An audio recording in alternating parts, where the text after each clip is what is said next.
There's clearly a game change, a shift in technology when it comes to ruggedizing platforms. What you've seen in the last, 10, 15 years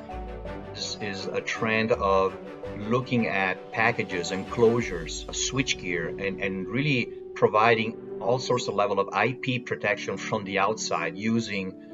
physical sealing material that by itself, by nature, is prone to degradation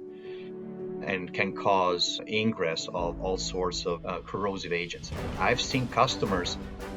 losing continuity and connectivity on very mission critical substations in an oil field because ruggedized IoT networking platforms like switches had critical degradation on sealing materials, and that caused water ingress and also salt fog and causing dendrites between the traces of the electronic boards. Providing IP protection clearly is critical from the outside,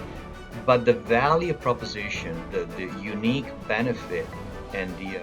material science advantages that HZO drives are actually coming from within, at the board level, at the design level. And that's where we go to customers and really get a lot of attention, a lot of engagement and interest in really driving the adoption of our technology. If you look at the way that traditional conformal coating works through gravity and application through spraying process, and compared to what HZO drives in terms of, for example, pairing